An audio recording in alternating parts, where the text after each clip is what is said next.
Nagtungo sila Qin sa pangatlong palapag sa pangunguna ni Panggu na halos manggalaiti sa galit habang naglalakad sa kanilang likuran. Hindi nagtagal ay narating nila ang ikatlong palapag kung saan nadatnan nila ang isang lalaking nag-iisang sinusuri ang mga batong nakalatag sa mesa. Pagkakita sa pagdating ni Panggu ay agad nitong sinabi na nakapili na siya ng 2 bato mula sa 20 pirasong nakahanda. Pero bago suriin ni Panggu ang mga napili nito ay ipinakilala muna niya si Qin sa nag-iisang kalahok at sinabing kabilang ang binata sa mga naka-blacklist ng Trading Alliance matapos nitong kalabanan ang kanilang Saintes. Dagdag pa niya na kahit ipinataw na rito ang mas mataas na bayarin ay nagpumilit pa rin si Qin na makilahok sa Street of Gold Scraping.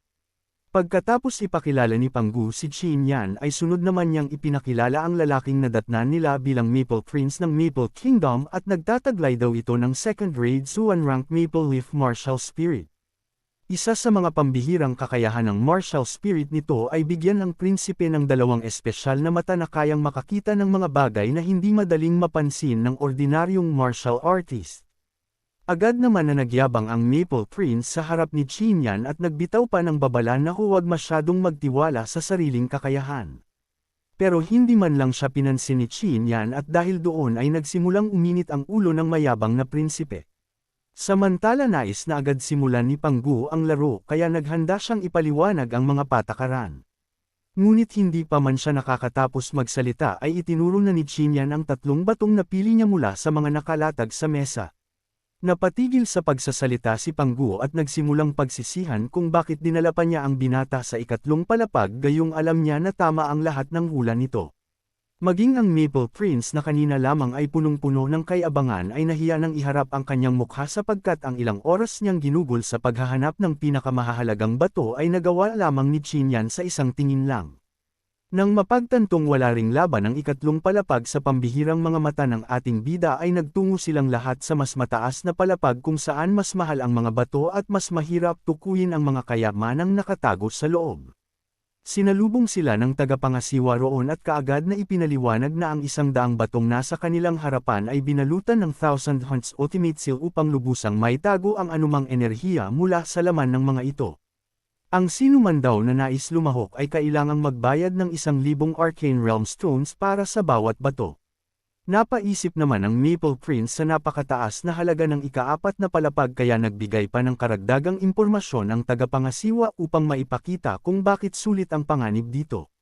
Sa 100 bato raw ay 3 ang tiyak na naglalaman ng Dominator Weapon Fragments habang 7 naman daw ang may mga misteryosong bagay na maging sila ay hindi matukoy kung ano ang pinagmulan. Posibleng nagtatago raw ang mga iyon ng kayamanang higit pa ang halaga kaysa sa isang Dominator Weapon Fragment kaya mataas ang halaga ng bawat bato rito. Sa kabilang banda naman bagamat 1,000 Arcane Realm Stones lamang ang kailangang bayaran ng Maple Prince para sa bawat bato ay ibang usapan ang kay Qin. Muling ipinaalala ni Panggu ang kanilang naunang kasunduan na 10 beses na mas mataas ang lahat ng babayaran nito kaya mangangailangan si Qin ng 10,000 Arcane Realm Stones para lamang makapili ng isang bato. Nang marinig naman iyon ng Maple Prince ay hindi pa siya nakontento at agad na nagyaya ng isang hindi patas na pastahan kay Qin. Sinabi niya na magpapataasan daw sila ng halaga ng kayamanang makukuha sa kanilang mapipiling bato ngunit kapag nanalo daw siya ay magbabayad si Qin ng 10,000 Arcane Realm Stones. Pero kung siya naman daw ang matatalo ay handa lamang siyang magbayad ng 1,000 Arcane Stone. Sa pahayag namang iyon ay hindi na nakapagtimpi si Sima kung kaya galit niyang sinabi na baka masaktan lamang ang prinsipe kapag nasuntok niya ito. Pero pinigilan siya ni Qin bago kalmadong tanggapin ang hamon ngunit mayroon siyang sariling kondisyon. Masyadong maliit daw para sa kanya ang halagang pinag-uusapan kaya iminungkahi niyang gawing 10,000 laban sa 100,000 Arcane Realm Stones ang pastahan. Ibig sabihin daw kapag nanalo siya ay 10,000 Arcane Realm Stones ang matatanggap niya ngunit kapag natalo siya ay 100,000 naman ang kailangan niyang ibigay sa Maple Prince. Labis namang natuwa ang prinsipe sa binagong kondisyon dahil para sa kanya ay napakalaki ng pagkakataong kumita ng hindi gaanong nalalagay sa panganib ang sarili niyang kayamanan. Nang tuluyan ng magkasundo ang dalawa ay muling nagsalita si Panggu at idineklara na ang Maple Prince ang unang pipili ng bato sapagkat mas nauna itong dumating sa gusali kaysa kay Qin. Bahagyang kinabahan si Sima kung nang marinig iyon dahil malinaw na binabago ni Panggu ang patakaran ng gold scraping upang bigyan ng kalamangan ang prinsipe. Ilang sandali lamang ang lumipas ay mabilis nang nakapili ang Maple Prince na para bang may palihim na ibinulong sa kanya si Panggu. Batid naman ni Qinyan na harap-harapan na siyang dinadaya ng mga hangal ngunit hindi niya iyon binigyan ng pansin at kalmadong pinili ang mga batong may napupuswan niya. Pagkatapos makapili ng dalawa ay agad na sinimulan ni Panggu ang pagbubukas sa mga bato ng prinsipe habang bakas sa mukha nito ang matinding kumpiyansa na sila ang mananalo. Isa-isang natanggal ang mga seal at mula sa tatlong bato ay lumabas ang tatlong napakataas na kalidad na kayamanan na tinatawag na Highness Weapon Fragments. Pagkakita sa resulta ay mabilis na idineklara ni Panggu na talo na si Qinyan. Ayon pa sa kanya ay wala nang mas mataas na kayamanan sa mga natitirang bato kumpara sa tatlong Highness Weapon Fragments kaya hindi na kailangang sayangin pa ang kanilang oras upang buksan ang mga napili ni Qinyan. Maging ang tagapangasiwa ng Trading Alliance na nakalutang sa harapan ay sumang-ayon sa pasya sapagkat ang tatlong batong pinili ni Qinyan ay kabilang daw sa mga hindi nila matukoy kung ano ang nakatagong laman. Tuwang-tuwa naman ang Maple Prince sa kanyang inaakalang pagkapanalo at agad na minadali si Qinyan na ibigay ang 100,000 Arcane Realm Stones na kanilang napagkasunduan. Pero sa halip na kabahan ay napatawa lamang ang ating bida at mariing tumangging tanggapin ang resulta hanggat hindi nabubuksan ang tatlong batong pinili niya. Dahil naman doon ay napilitan ng tagapangasiwa na utusan si Panggu na ipagpatuloy ang pagbubukas upang tuluyang matapos ang pastahan. Wala namang nagawa si Panggu kundi sumunod at isa-isang alisin ang mga seal sa harap ng lahat. Ngunit nang tuluyang mabuksan ang tatlong bato ay tatlong tila ordinaryong bagay lamang ang lumitaw at wala ni isa sa mga iyon ang nagpakita ng anumang kakaibang liwanag o malakas na enerhiya. Gayunpaman kabilang sa mga nakuha ni Qinyan ang isang lumang kahon na halos kapareho ng sisidlang pinaglagyan noon ng kaliwang mata ng Divine Battle Spirit. Walang kaalam-alam ang tatlong hangal sa tunay na halaga nito kaya mabilis nilang hinusgahan ang kahon bilang walang kwentang basura. Subalit hindi na nakipagtalo pa si Qinyan sa halip ay ginamit niya ang kanyang aura upang buksan ang lumang kahon. Habang unti-unting bumubukas ang takip ay nagsimulang kumawala mula sa loob ang isang nakakatakot na enerhiya na tila matagal nang nakakulong. Makalipas ang ilang sandali ay tuluyan nang nahayag ang laman nito at halos manlaki ang mga mata ng tagapangasiwa nang makilala ang isang Sacred Weapon Fragment. Hindi niya lubos maisip kung paano nakatago ang ganoong klaseng kayamanan sa isang bagay na inakala nilang walang halaga. Ipinaliwanag naman ni Qinyan na hindi nila natukoy ang tunay na laman ng kahon sapagkat nasa malalim na pagkakatulog ang Sacred Weapon Fragment at kinailangan pa niyang gisingin iyon gamit ang kanyang enerhiya bago lumabas ang tunay nitong presensya. Matapos ipaliwanag ang nangyari ay tinanong niya kung magkano ang katumbas na halaga ng fragment. Alam niyang malabong basta tanggapin ng mga miyembro ng Trading Alliance ang kanyang pagkapanalo kaya nais muna niyang malaman ang presyong ibibigay nila bago niya buksan ang dalawa pang natitirang kayamanan. Gaya naman ng kanyang inaasahan ay lantaran na namang binabaan ni Panggu ang halaga ng Sacred Weapon Fragment upang manatiling lamang ang Maple Prince sa pastahan. Sa ginawang iyon ni Panggu ay galit na nagprotesta si Sima kung nang marinig ang katawa-tawang presyong ibinigay sa kanila at sinabing malinaw na wala itong anumang katarungan. Kabaligtaran niya ay nanatiling kalmado si Qinyan sapagkat simula pa lamang ay inaasahan na niyang gagawin ng Trading Alliance ang lahat upang hindi siya manalo. Gayunpaman kahit paulit-ulit silang gumawa ng pandaraya ay nakangiti pa rin ang ating bida dahil para sa kanya ay wala pa ring saysay ang lahat ng kanilang maniobra. Sinabi niyang kung hindi sapat ang isang Sacred Weapon Fragment upang tanghalin siyang panalo ay kailangan lamang nilang imulat ng mabuti ang kanilang mga mata dahil mayroon pa siyang isa pang kayamanang gigisingan. Pagkasabi nun ay ibinaling ni Qinyan ang kanyang enerhiya sa ikalawang misteryosong bagay at sinimulang gisingin ang kapangyarihang natutulog sa loob nito. Hindi naman nagtagal ay may isang mas nakakatakot na presensya ang biglang sumabog mula rito at higit na mas malakas ito kumpara sa naunang Sacred Weapon Fragment. Isang nagwawalang enerhiya ang mabilis na umakyat at bumangga sa kisame ng gusali. Sa tindi ng impact ay nayanig ang buong istruktura at umabot ang kaguluhan sa labas dahilan upang maalarma maging ang City Lord ng Jianghuang City na si Jianghuang sa pag-aakalang may isang makapangyarihang nilalang na biglang umatake sa kanilang lungsod. Maging ang makapangyarihang miyembro ng Trading Alliance na kilala bilang Six-Ear Divine Being ay naramdaman ang matinding pagyanig ng buong gusali at kagaya ng City Lord ay inakala niyang may isang malakas na nilalang na umatake sa kanila. Agad na lumabas sa kani-kanilang silid ang dalawang malalakas na nilalang at nagtungo sa tuktok ng gusali kung saan nagmumula ang kaguluhan. Pagdating nila roon ay bumungad sa kanilang harapan ang nasirang bubong habang nasa loob naman sila Qinian at ang iba pa. Mabilis nilang napagtanto na walang nagaganap na pag-atake at ang matinding pagyanig ay nagmula pala sa isang makapangyarihang fragment ng Divine Sword Master Technique. Dahil interesado sila sa pambihirang kayamanang lumitaw ay bumaba ang dalawa upang alamin kung sino ang nakatuklas nito at kung ano talaga ang nangyari. Tinawag ng City Lord si Panggu at inutusan itong ipaliwanag ang buong sitwasyon na agad naman nitong sinunod. Matapos marinig ang lahat ng detalye ay nalaman ng City Lord na ang batang martial artist sa kanyang harapan ay nagtataglay ng isang pambihirang mata na nagawang makita hindi lamang ang sacred weapon fragment kundi pati ang fragment ng Divine Sword Master Sword Technique. Humanga siya sa kakayahan ni Qinian kaya masaya niya itong nilapitin at pinuri sa pambihirang talento nito. Naging interesado rin si Six-Ear Divine Being sa ipinakitang abilidad ng ating bida ngunit nang mapansin niya ang curse mark sa noo nito kaya agad niyang naalala ang hindi pagkakaunawaan ni Qinian at ng Saintess. Nakaisip ng paraan ng hangal na matanda upang mapakinabangan ang sitwasyon kaya inalok niya si Qinian na ibigay sa kanya ang Sacred Weapon Fragment at ang Divine Sword Master Technique kapalit ng pagtanggal sa curse mark na nasa noo nito. Pero mariing tumutol ang City Lord nang marinig ang alok na iyon sapagkat kitang-kita niyang lantaran nitong ginugulangan ang ating bida. Ipinaliwanag niyang hindi kayang tumbasan ng simpleng pagtanggal sa curse mark ang halaga ng Sacred Weapon Fragment lalo na ang napakahalagang Divine Sword Master Sword Technique. Sa pahayag namang iyon ay napilitang baguhin ng Six-Ear Divine Being ang kanyang kondisyon at idinagdag na tutulungan din niyang ayusin ang hindi pagkakaunawaan ni Qinian at ng Saintess. Lingid sa kaalaman ng lahat ay wala naman talaga siyang kapangyarihang pakialaman ang desisyon ng Saintess sapagkat ang kagustuhan nito ang palaging masusunod sa Trading Alliance.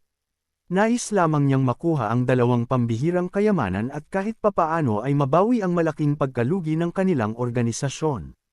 Maya-maya pa ay hindi na nagustuhan ni Qinian ang lantarang panlalamang sa kanya ng Trading Alliance kaya walang takot niya itong sinigawan at pinalaya sa kanyang harapan. Kahit ano pa raw ang ialok nito ay wala siyang balak makipagkooperasyon sa mga hangal ng Trading Alliance. Kasabay ng kanyang pagtanggi ay pinakawalan din ng ating bida ang kanyang aura upang ay pakitang kahit isang Martial Highness Realm ang kaharap niya ay hindi siya basta matatakot dito. Hindi naman matanggap ni Six-Ear Divine Being ang ginawang pagsagot sa kanya kaya galit din itong pinakawalan ang sariling aura at akmang tuturuan ng leksyon si Qinian. Ngunit bago pa man siya makakilos ay naramdaman niya ang galit ng City Lord sa kanyang likuran. Malinaw na hindi na nito nagugustuhan ang kanyang ginagawa kaya napilitan siyang bawiin ang aura lalo na't batid niyang mas malakas sa kanya ang City Lord at maaari siyang mapahamak kapag nilabag niya ang mga patakaran ng lungsod. Sa huli ay walang nagawa ang hangal na matanda kundi magpakumbaba at tuluyang umalis sa lugar ngunit bago lumisan ay iniwan niya kay Qinian ang babalang simula ngayon ay hindi na ito maaaring tumapak sa anumang pasilidad na pagmamay-ari ng Trading Alliance. Hindi naman iyon binigyan ng malaking pansin ng ating bida at hinayaan lamang siyang umalis. Nang mawala na ang Six-Ear Divine Being ay tinanong ng City Lord si Qinian kung ano talaga ang pakay nito sa kanilang lungsod. Ipinaliwanag naman agad ni Qinian na naparito siya upang makilahok sa Two Sacred Area Selection at magkaroon ng pagkakataong maging disciple ng isa sa dalawang sacred areas. Pagkarinig sa kanyang pakay ay naglabas ang City Lord ng isang badge at personal itong iniabot sa kanya. Magagamit daw iyon ni Qinian upang malayang makapasok sa City Lord Mansion habang hinihintay ang araw ng selection. Ipinaalala rin ng City Lord na maaaring maging malaking hadlang ang curse mark sa kanyang noo at posible siyang pagbawalang makilahok sa kompetisyon. Gayunpaman hindi na kailangang problemahin iyon ni Qinian sapagkat bago raw magsimula ang selection ay personal siyang magpapadala ng sulat sa Two Sacred Areas upang tiyaking mabibigyan ang ating bida ng pagkakataong sumali. Tinanggap naman ni Qinian ang badge at taos pusong nagpasalamat sapagkat malaking tulong iyon sa kanyang pananatili sa Jianghuang City. Matapos ang kanilang maikling pag-uusap ay nagpaalam na rin ang City Lord at umalis upang asikasuhin ang iba pa niyang mga tungkulin. Nang matapos ang kaguluhan sa pagitan ng dalawang malalakas na nilalang ay ibinalik ni Qinyan ang kanyang atensyon sa hangal na prinsipe na natalo sa kanilang pastahan. Nang singilin niya ito sa napagkasunduang halaga ay agad itong nagmakaawa at inaming mayroon lamang siyang 2,000 Arcane Realm Stones at 23 Emperor Weapon Fragments sa kasalukuyan kaya hindi niya kayang bayaran ng buo ang 10,000 Arcane Realm Stones. Nangako naman ang prinsipe na babayaran niya ang natitirang halaga sa susunod nilang pagkikita kaya sana raw ay maintindihan siya nito. Tinanggap naman agad ni Qinyan ang pakiusap nito sapagkat maayos naman itong nagpakumbaba sa kanya. Kasunod nun ay umalis na siya sa lugar kasama si Sima kung daladala ang lahat ng kanilang napanalunan.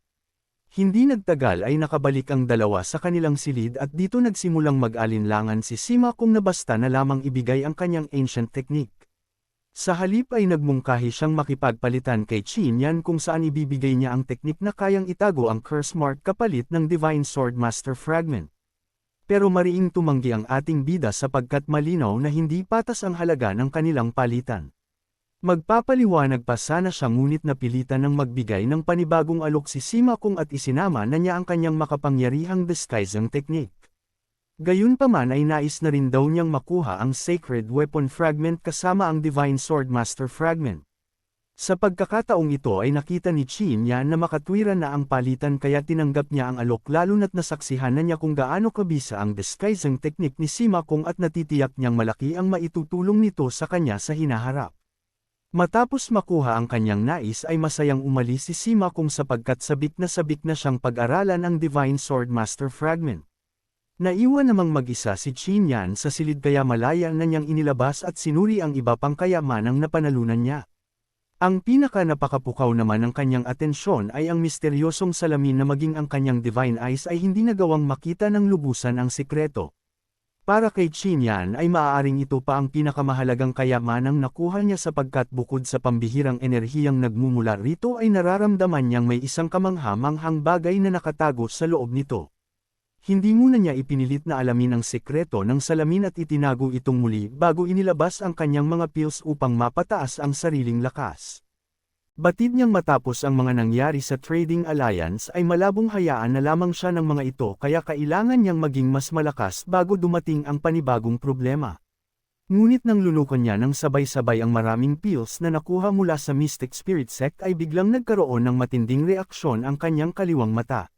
Sa isang iglap ay muling nahila ang kanyang kamalayan patungo sa mental world ng Divine Battle Spirit at kasabay nito ay nagsimulang magkaroon ng kakaibang pagbabago ang mga Emperor Weapon Fragments na dala niya. Isa-isa itong nagtipon at nagdugtong-dugtong na tila may isang hindi nakikitang kapangyarihang muling bumubuo sa mga ito. Ilang sandali lamang ang lumipas ay tuluyan ng naging isang kumpletong Martial Emperor Weapon ang dating magkakahiwalay na fragments. Hinawakan ni Qinyan ang bagong nabuong sandata at hindi siya makapaniwala sa kanyang natuklasan. Napagtanto niyang ang ancient chi na nakukuha niya mula sa mental world ng Divine Battle Spirit ay may kakayahang muling buuin ang mga nasirang piraso ng sandata.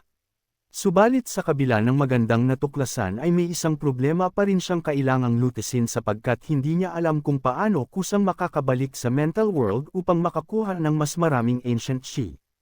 Habang pinag-iisipan niya iyon ay isang kakaibang impormasyon ang biglang pumasok sa kanyang isipan kaya agad niyang sinubukan iyon upang muling makapasok doon.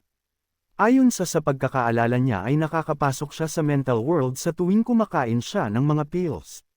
Sa madaling salita ay kailangan lamang niyang lumunok ng napakaraming pills ng sabay-sabay upang muling mabuksan ang mental world at makakuha ng ancient chi. Hindi na nag-aksaya ng oras si Qinyan at inilabas ang lahat ng natitira niyang pills bago isa-isang lunukan ang mga ito. At ilang sandali lang lumipas ay nagkatotoo nga ang kanyang hinala nang muling bumukas ang mental world ng Divine Battle Spirit at bumuhos mula rito ang napakaraming ancient chi. Sa dami ng pills na kanyang kinensumo na umaabot sa halagang ilang milyon ay mabilis na napuno ng ancient chi ang kanyang mental world habang dahan-dahan niya itong hinihigop patungo sa kanyang dantian. Habang ginagawa naman niya iyon ay patuloy niyang pinag-iisipan kung ano-ano pang gamit ang maaaring paglaanan ng pambihirang enerhiyang ito. Nang maubos niya ang natitira pang pills ay isa na namang hindi inaasahang pagbabago ang naganap. Biglang sumabog ang makapangyarihang aura ng Divine Battle Spirit at tuluyan itong umangat sa 10th grade Suan rank Martial Spirit. Hindi makapaniwala si Qin sa napakabilis na pagangat nito sapagkat ang dati niyang antas pa lamang ay sapat ng makapagpahanga sa mga peak leader ng sacred areas. At ngayong umabot na ito sa 10th grade Suan rank ay natitiyak niya mas lalo silang magugulat kapag nalaman nila ang tunay na antas ng kanyang martial spirit. Higit pa rito ay nakapag-ipon din siya ng malaking dami ng ancient chi na maaari niyang gamitin sa iba't ibang paraan. Sabik na siubukan ang bagong natuklasang kakayahan nito kaya agad na inilabas ni Qin ang lahat ng natitira niyang Emperor Weapon Fragments at sinimulang gamitin ang ancient chi upang isa-isang buuin ang mga ito bilang mga kumpletong sandata. Matapos ilabas ni Qin ang lahat ng Emperor Weapon Fragments ay agad niyang sinimulang ayusin ang mga ito. At makalipas lamang ang ilang sandali ay matagumpay niya nang nabuo ang mga piraso bilang mga kumpletong sandata kaya nadagdagan na naman ang kanyang mga kayamanan. Hindi maitago ni Qin ang saya sa kanyang mukha sa natuklasang kakayahan ng Ancient Chi sapagkat sa tulong nito ay hindi na magiging mahirap para sa kanya ang makakuha ng maraming mahahalagang sandata. Naisip naman niyang samantalahin ang pagkakataon kaya nagdesisyon siyang lumabas upang bumili pa ng maraming Emperor Weapon Fragments pati na rin Dominator Weapon Fragments,